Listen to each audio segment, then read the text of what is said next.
Welcome to Confessions of a PT. I'm James McCallion from James McCallion Transformations. And I'm Matt Cowell from Mind and Movement Mentoring. And between us, we've got over 25 years of coaching and personal training experience. And every single week, we're going to provide you with all our best tips and laughs along the way. Welcome to this week's episode of Confessions of a PT. In this episode, we're going to be predominantly speaking about, is healthy eating expensive? And I'm going to go straight over to you, Mr. Cowell. What are your thoughts on this? I think you've got to ask yourself, expensive compared to what? Oh, great one. Love that. That's the first thing. I got that from like a sales close book. When someone says, oh, that's too expensive. Oh, really? Expensive compared to what? And I think that's like appropriate here, because you look at if you get a chronic condition through eating too much processed foods, you've got no energy, you've got no vitality all day. What is that worth? You know, what is having a good lifespan, longevity of health? I know why people say it's too expensive. It's because they could go to Iceland and get 500 turkey drummers for £1.50. And then they see £2.50 for a punnet of organic blueberries and they think, no thanks, I don't want to waste my money on that.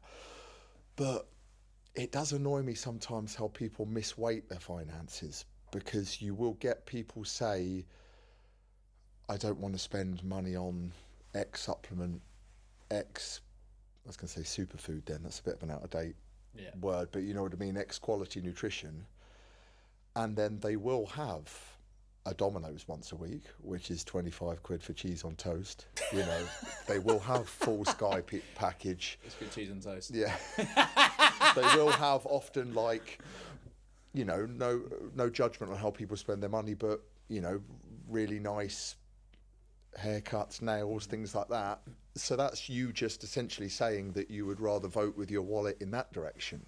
So I think that it's worth paying for good food when we know what processed food, cheaply high margin food does to us. What do you think? Yeah, I think it's perception versus value, isn't it? I feel like what you touched on, at the moment we have a choice, most of us have a choice to be in control of your health. Like, is that more expensive when you get 2, 3, 4 years time, you develop diabetes and stuff like that, and then you don't have a choice, and then, God, that's your life at the end of the day. I feel like healthy eating can be expensive, but I don't feel like it's as expensive as what people think. I feel like when you go into a supermarket, if you are going down like the organic route, yes, it is more, but from a health perspective, yes. But people are so quick and they won't add up the maths here if they go to Greg's every day, Starbucks every day, Domino's pizza and stuff like that. And I get it with like online coaching sometimes when you get to the sales pitch and stuff like that, and they're like, oh, but compared to other stuff, if you're going out every Saturday night, straw doing every orange VK, left, right and centre, shots, Jaeger bombs and stuff like that, you won't hesitate to drop £200.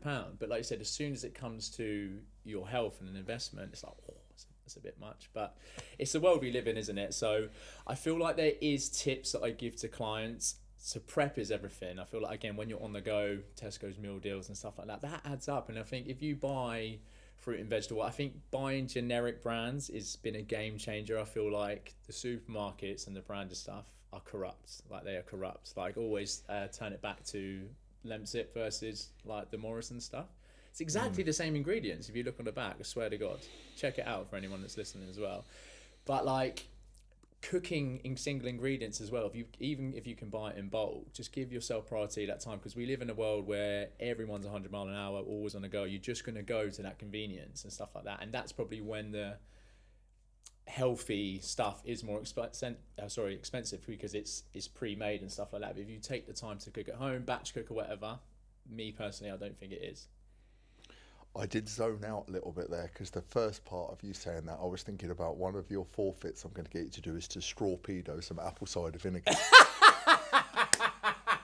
Brilliant. Give me it right now, rack it up. And then I kind of went back into listening to what you were saying, but that was where my mind. Yeah, no, look, you're right. I think that people think of it as very binary. I'm either eating super healthy or I'm not. And therefore, if I'm not eating healthy, I could just get calories for the cheapest possible thing, like, you know, party ring, prawn ring things from Iceland. Again, not to hate on Iceland, but those bulk food things for £1, and I can get all this food I can get that will feed the family for the week for £2. Whereas if I'm not doing that, I'm buying goji berries at £5.95 a pack, and there's no in between. When really, and I think, like you said, to eat well, you can do so by just being organised. That's where if you meal prep, and so you don't waste things, that can help you. You're not, if you are buying really cheap stuff, and then on day 4 and day 7 of your week, you're stuck in traffic. So you go to the BP garage and you have to buy sausage rolls at £4 each and loads of stuff. Then you look at your average of your food budget. You might as well have bought yourself 5 chicken breast, some sweet potatoes the weekend, spent £30, and then have that for Monday to Friday's lunch. Yeah. Do you know what I mean? And then you were organised, and then you were kind of better. And cost-wise, monetarily, it wasn't really any different because you put the time in to kind of prep and be organised first. So I think that's, some prep and some plan ahead of time can definitely make the difference on that. And you can get good things in bulk.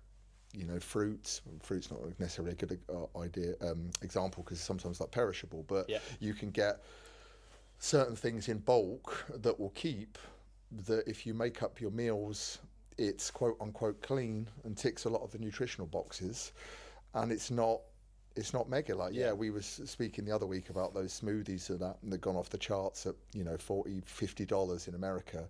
There's always going to be the niche, really kind of expensive supplements and things like that, which if you can't afford, you don't necessarily need to be a part of. But I think it can be used as a bit of an excuse sometimes as well, that if I could afford it, I'd eat like that, but I can't. And it's like, but look at your budget. Where are you proportioning your finances? Is it a difference between you paying your bills as well? I think it's people prioritise where they're going to put their wallet. Is it luxuries and stuff like that, or is it their health and stuff? Yeah. I've actually got quite a funny story in regards to, when I very first started, I don't know if you've been in Morrison's, and there's that £1 chicken strips. That's what I always used to live off. It was education for me, and I felt like if I experienced that, and God love him, I won't obviously mention his name, but one of my clients, it was when I put him on his 12-week transformation.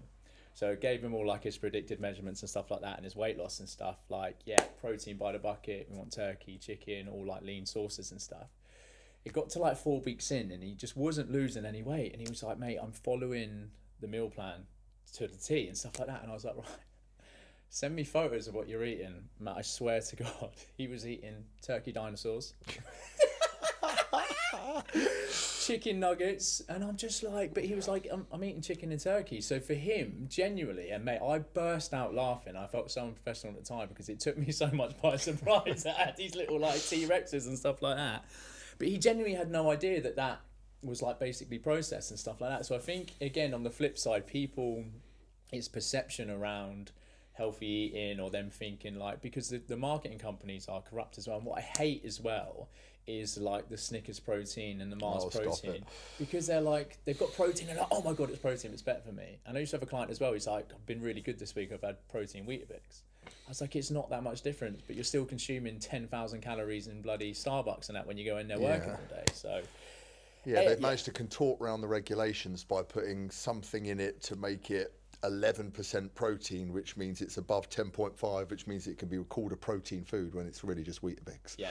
I had a client like that. He would say to me, you'd be so impressed with me. I'm really eating lower carb now. You told me to think about my carbohydrate intake and that kind of thing. And he'd send me pictures of pepper armies and the bully, the bully bear ham, where there's the kids eat the bears.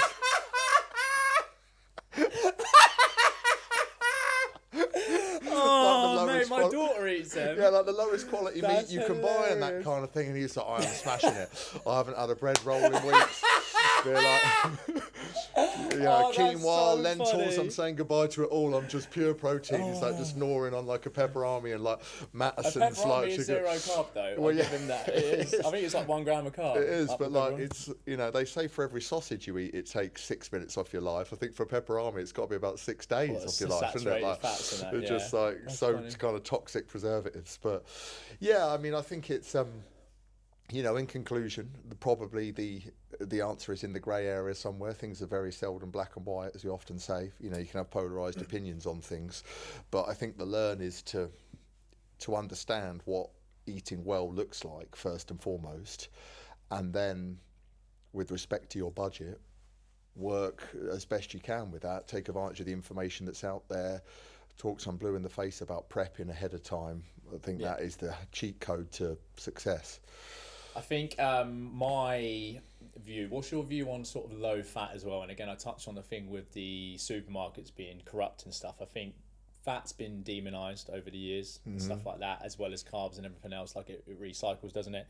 But I will never buy low fat, because I feel like if you do buy low fat, they have put in other stuff, mainly sugar, to make it. But people see low fat, they're like straight away the option. Yeah. But again, it's that lack of education with micronutrients or other additives, because they're just going to quickly get that because they think low fat's going to make them lose fat. And fat, so there's obviously 4 different types of fats, and they are so important for our diet with the polyunsaturated, monounsaturated. We need these for overall health, but people are just, I'm going to restrict because it's low fat, and that's going to turn make me lose weight. So it's education, isn't it? 100%. Yeah, and I think there's, like you say, the supermarkets, they know what they're doing with the marketing in terms of the layout of the stores, but the big food companies are even a few steps ahead of that. I think I don't drink much milk, but if I do have a treat on my crunchy nut cornflakes, I'll have whole milk, because there's nothing to be gained from stuff that's had, in my opinion,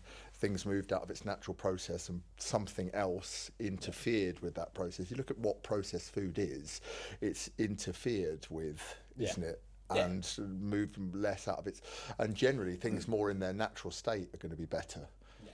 I think what you touched on as well about like fruit and that being perishable, I think a really good tip that I give to my clients is frozen fruit and veg. I know your thoughts on that. I feel like from a convenience point of view, longevity point of view, and price, for me, that's a no-brainer, because you can just store it in the freezer, get it out if you've had a long day at work and stuff like that. And I'd much rather you get that in, that's there ready and stuff like that. It might not taste as good, but it's still from a nutritional value point of view 10 times better. Yeah, love that.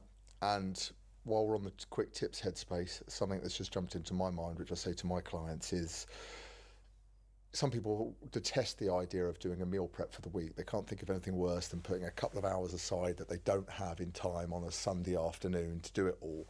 But always try to have an understanding of what you're going to eat in the next 24 hours. So that might just start looking like, make a big portion of dinner tonight and then take the leftovers for lunch tomorrow.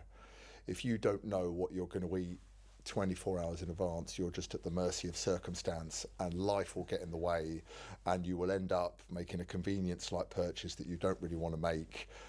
There's fast food on every corner, mate, and that's what I say to clients. Like, even if you don't follow it to a T, if you can follow it 80%, that's going to be 10 times better than you getting to lunch and be like, oh, what can I have? Because it's everywhere. Addiction's everywhere with like sugars, alcohol, whatever it is. And food's a big problem, I think, that people don't speak about with an addiction. Like, genuinely, I believe stuff like, obviously you've got AA for like Alcohol Anonymous or like Gambler, whichever it is, like food is such a big problem with sugar. And the more clients I work with that genuinely, whether it's emotional eating and stuff like that, there needs to be a sense of caring and how do we bring them back from where they are, because it's just, I don't know if people are ashamed in, because you just look at someone that might be obese and be like, oh, you're a fat mess. Whereas if someone was like alcohol withdrawals, you'd be like, oh God, he needs help. Do you know what I mean? It's that perception, isn't it? So they're similar. I think what people really need to pay attention, I preach this to fellow dads and like parents out there, is that I don't want my son growing up seeing me eating rubbish and